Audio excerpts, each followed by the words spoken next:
Hello guys, ഇന്നത്തെ വീഡിയോയിൽ നമ്മൾ നോക്കാൻ പോകുന്നത് എങ്ങനെ നിങ്ങൾ ഗെയിം കളിച്ചുകൊണ്ടിരിക്കുമ്പോൾ ഇതുപോലെ FPS ടെമ്പറേച്ചറും ഒക്കെ ഡിസ്പ്ലേ ചെയ്യിക്കാമെന്നാണ്. ഇങ്ങനെ ഡിസ്പ്ലേ ചെയ്യുന്ന വഴി നിങ്ങളുടെ കമ്പ്യൂട്ടറിന്റെ പെർഫോമൻസ് എല്ലാം നിങ്ങൾക്ക് മോണിറ്റർ ചെയ്യാവുന്നതാണ്. സോ വീഡിയോയിലേക്ക് കടക്കാം. ഇങ്ങനെ ഡിസ്പ്ലേ ചെയ്യാൻ വേണ്ടി നമ്മൾ യൂസ് ചെയ്യുന്ന സോഫ്റ്റ്വെയർ MSIയുടെ ആഫ്റ്റർ ബേണർ ആണ്. MSI ആഫ്റ്റർ ബേണർ നിങ്ങൾ ഡൗൺലോഡ് ചെയ്യുക. ഡൗൺലോഡ് ചെയ്തതിന് ശേഷം ഇൻസ്റ്റാൾ ചെയ്യുക. ഇൻസ്റ്റാൾ ചെയ്യുന്ന ടൈമിൽ റിവറ്റ് ട്യൂണർ സ്റ്റാറ്റിസ്റ്റിക് സെർവർ എന്ന ഈ ഓപ്ഷൻ ടിക്ക് ചെയ്യുക.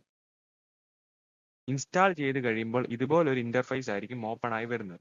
ഇവിടെ നിങ്ങൾക്ക് കുറെ സെറ്റിംഗ്സ് കാണാൻ പറ്റുന്നതാണ്. ഇതിനെപ്പറ്റിയുള്ള ഒരു ഡീറ്റെയിൽഡ് വീഡിയോ അടുത്തതുണ്ടായിരിക്കുന്നതാണ്. ഇപ്പോൾ നമുക്ക് എങ്ങനെ മോണിറ്റർ ചെയ്യാം എന്ന് നോക്കാം. അതിനായി നിങ്ങൾ സെറ്റിംഗ്സിൽ പോവുക.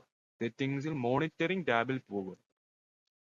മോണിറ്ററിംഗ് ടാബിൽ നിങ്ങൾക്ക് കുറെ അധികം ഇൻഫോർമേഷൻസ് കാണാൻ പറ്റുന്നതാണ്. ഈ ഇൻഫോർമേഷൻസ് എല്ലാം തന്നെ നിങ്ങൾക്ക് ഡിസ്പ്ലേ ചെയ്യാവുന്നതാണ്. നമുക്കിവിടെ ഡിസ്പ്ലേ ചെയ്യേണ്ട ഇൻഫോർമേഷൻസിനെ എല്ലാം ഇങ്ങനെ സെലക്ട് ചെയ്തതിന് ശേഷം ഒരു ഗ്രൂപ്പ് ഉണ്ടാക്കാവുന്നതാണ്. എന്നിട്ട് ആ ഗ്രൂപ്പിന് ഒരു ലേബൽ നെയിം കൊടുക്കാവുന്നതാണ്. ഇങ്ങനെ ചെയ്യുമ്പോൾ നമ്മൾ കൊടുക്കുന്ന ലേബലിൽ ഈ സെലക്ട് ചെയ്ത ഇൻഫോർമേഷൻസ് എല്ലാം ഒരു ലൈനിൽ തന്നെ ഡിസ്പ്ലേ ആവുന്നതാണ്. എന്നിട്ട് നിങ്ങൾ show in on screen display എന്ന ഓപ്ഷൻ കൂടി ഇനേബിൾ ചെയ്യുക. എന്നിട്ട് സേവ് ചെയ്യുക. അതിനുശേഷം നിങ്ങൾ RTSS എന്ന് സെർച്ച് ചെയ്യുക. എന്നിട്ട് റിവാറ്റ് ട്യൂണർ സ്റ്റാറ്റിസ്റ്റിക് സെർവർ ഓപ്പൺ ആക്കുക.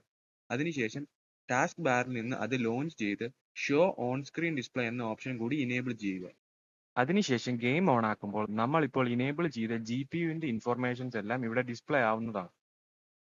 ഇനി എങ്ങനെ ഇൻഫോർമേഷൻസ് ഈ ഒരു ലുക്കിലേക്ക് അറേഞ്ച് ചെയ്തെടുക്കാമെന്ന് നമുക്ക് നോക്കാം.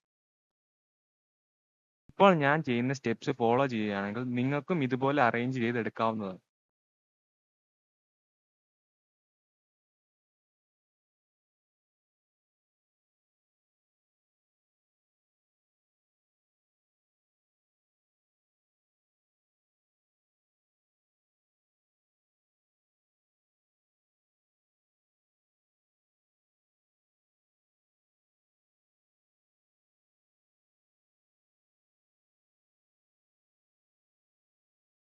അതിനുശേഷം ടോഗിൾ ഓൺ സ്ക്രീൻ ഡിസ്പ്ലേ എന്ന ഓപ്ഷനിൽ നിങ്ങൾക്ക് ഇഷ്ടമുള്ള ഒരു ബട്ടൺ സെറ്റ് ചെയ്യുക. ഇങ്ങനെ ചെയ്യുമ്പോൾ ആ ബട്ടൺ ഞെക്കുമ്പോൾ മാത്രം ഇൻഫോർമേഷൻസ് ഡിസ്പ്ലേ ചെയ്യുന്നതാണ്.